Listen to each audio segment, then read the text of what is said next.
Hello అండి. ఈరోజు 15th August సందర్భంగా మీ అందరికి కూడాను స్వాతంత్ర దినోత్సవ శుభాకాంక్షలు. Happy independence day. మీరు ఎలా ఉన్నారో అందరూ బాగుండాలని కోరుకుంటూ వీడియోలోకి వెళ్దామండి. Welcome to Maithri's world. ఈరోజు నేను ఇండిపెండెన్స్ డే స్పెషల్గా నేను ఒక 2 రైస్ వెరైటీస్ చేశానండి. ఒకటి పుదీనా రైస్ అండ్ మరియు క్యారెట్ రైస్. దానికోసం అని చెప్పేసి ఇలా నేను క్యారెట్ని తురుముకుంటున్నాను. క్యారెట్ని శుభ్రంగా కడుక్కొని పీల్ చేసేసి సన్నగా తురుముకొని పక్కన పెట్టుకుంటున్నాను. అలాగే పుదీనా రైస్ కోసం అని చెప్పేసి ఒక చిన్న జార్లోకి పుదీనా కొత్తిమీర ఆకు తీసుకున్నాను. ఒక గుప్పెడంతా తీసుకున్నానండి కొద్దిగా రైస్ కోసం అని చెప్పేసి. తర్వాత అందులోకి 2 పచ్చిమిర్చి తీసుకున్నాను. అలాగే కొంచెం జీలకర్ర కూడా వేసుకుంటున్నాను. తర్వాత 2 లవంగాలు, ఒక ఇలాచి కూడా వేసుకున్నాను. వీటిని మనం మిక్సీ పట్టుకోవాలి, పేస్ట్ లాగా తయారు చేసి పెట్టుకోవాలి. ఈలోగా నేను రైస్ పెట్టుకున్న రైస్ కూడా ఉడికిపోయింది. తీసి పక్కన చల్లారబెట్టుకుంటున్నాను. తర్వాత ఒక ప్యాన్ పెట్టుకొని ప్యాన్ బాగా వేడెక్కిన తర్వాత ఆయిల్ వేసుకోవాలి. తర్వాత పోపు వేసుకున్న ఆవాలు, జీలకర్ర వేసుకొని కొద్దిగా వేగిన తర్వాత మనం కట్ చేసుకున్న 2 పచ్చిమిర్చి కూడా వేసుకుంటున్నాను.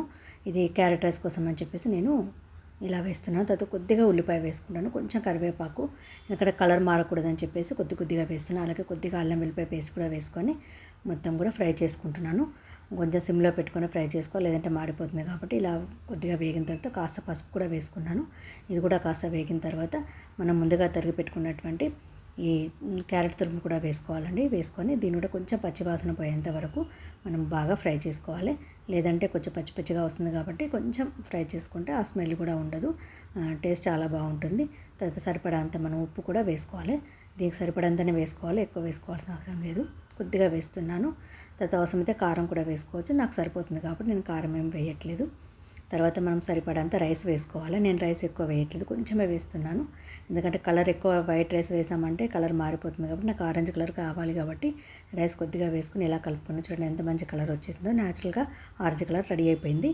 తర్వాత పుదీనా రైస్ కోసం వచ్చి మళ్ళీ ప్యాన్ పెట్టుకొని ప్యాన్ వేడెక్కిన తర్వాత కొద్దిగా ఆయిల్ వేసి పోపు దినుసులు వేసుకున్నాను. తర్వాత పుదీనాను మిక్సీ పట్టుకున్నాం కదా, పుదీనా పచ్చిమిర్చి వేసి ఆ పేస్ట్ కూడా వేసుకొని కొంచెం పచ్చివాసన పోయేంత వరకు దాన్ని కూడా కొద్దిగా ఫ్రై చేసుకోవాలి. సిమ్లో పెట్టుకొని ఫ్రై చేసుకోవాలి, లేదంటే మాడిపోతుంది కాబట్టి ఫ్లేవర్ అంతా పోతుంది. అందుకే లైట్గా సిమ్లో పెట్టుకొని ఇది కొంచెం వేగనివ్వాలి. కొంచెం వేగిన తర్వాత సరిపడంత పసుపు కూడా వేసుకున్నాను, కొంచెమే వేసుకున్నాను, కలర్ మారకూడదు కాబట్టి వేసుకుని ఇది కూడా కాస్త వేగనియాలి. కాస్త వేగిన తర్వాత ఆయిల్ అంతా కూడా ఇలాగా సపరేట్ అవుతుంది. అయిన తర్వాత మనము ఇందులో నేను ఉల్లిపాయలు ఎప్పుడు ఏమీ వేయట్లేదు, ఎందుకంటే ఉల్లిపాయ వేస్తే కూడా మళ్ళీ దాని ఫ్లేవర్ మారిపోతుందని చెప్పేసి కొద్దిగా అల్లం వెల్లుల్లి మాత్రమే వేసుకుంటున్నాను. కొంచెం అది కూడా వేసుకొని అది కూడా కాస్త ఫ్రై కానివ్వాలి. ఫ్రై అయిన తర్వాత మనం ముందుగా వండి పెట్టుకున్న రైస్, చల్లారి పెట్టుకున్న రైస్ని కూడా వేసుకొని కలుపుకోవాలి. రైస్ కూడా కొంచెమే వేసుకున్నాను, కలర్ మారకూడదు కాబట్టి ఇలా కలుపుకోవాలి. మొత్తం బాగా ఫ్రై అయిన తర్వాత చూడండి ఎంత మంచి కలర్ వచ్చిందో, లైట్ గ్రీన్ వచ్చేసింది. తర్వాత ఇంకాసేపటికి కొంచెం డార్క్ కలర్లోకి వస్తుంది. ఇలాగే పుదీనా రైస్ కూడా రెడీ అయిపోయింది. ఇప్పుడు ప్లేటింగ్ చేసుకుందామండి. ఒక ప్లేట్లోకి ముందుగా నేను పుదీనా రైస్ని తీసుకుంటున్నాను, గ్రీన్ కలర్ కోసం అని చెప్పేసి. పుదీనా రైస్ను ప్లేట్లోకి 1/3 మటుకు మనం వేసుకోవాలి. వేసుకొని సమానంగా పరుచుకోవాలి. ఈ గ్రీన్ కలర్ మన జెండాలో ఉండేటువంటి 3 కలర్స్ ఉంటాయి కదా, వైట్, గ్రీన్, ఆరెంజ్, వాటి కోసం అని చెప్పేసి నేను ఇలాగా పుదీనా రైస్, క్యారెట్ రైస్తో ఇలా వైట్ రైస్తో నేను ప్రిపేర్ చేస్తున్నాను. చూడండి పుదీనా రైస్ పైన పెట్టిన తర్వాత మధ్యలో వైట్ రైస్ పెట్టుకుంటున్నాను. ఇలా మనం కర్డ్ రైస్ కూడా పెట్టుకోవచ్చు, పెరుగన్నం కూడా, కానీ పెరుగులోండి వాటర్ అంతా బయటకు వస్తుంది కాబట్టి బాగుండదని చెప్పి వైట్ రైస్ వాడుతున్నాను. పొడిగా ఉంటుంది కదా, ఇలాగైతే ఏం కాదు, అందుకే ఇలా నేను వైట్ రైస్ పెట్టుకుంటున్నాను. తర్వాత కింద మనం క్యారెట్ రైస్ ఉంది కదా, క్యారెట్ రైస్ కూడా ఇందులో వేసుకొని మంచి సమానంగా పరుచుకోవాలి. చూడడానికి నీట్గా ఉండేలాగా సమానంగా అటు ఇటు కలవకుండా కరెక్ట్గా వేసుకుంటే చాలా బాగుంటుందండి. చూడడానికి వచ్చి మనం జెండా లాగానే ఉంది కదా, జెండాలో ఉన్న 3 కలర్స్ కూడా ఇలాగే ఉంటాయి కదా, ఇలా ఉన్నాయి. తర్వాత నేను ప్లేట్ని తిప్పుకుంటున్నాను. ప్లేటింగ్ మాత్రం ఇలా చేసుకున్న తర్వాత గ్రీన్ కిందికి, ఆరెంజ్ పైకి వస్తుందండి.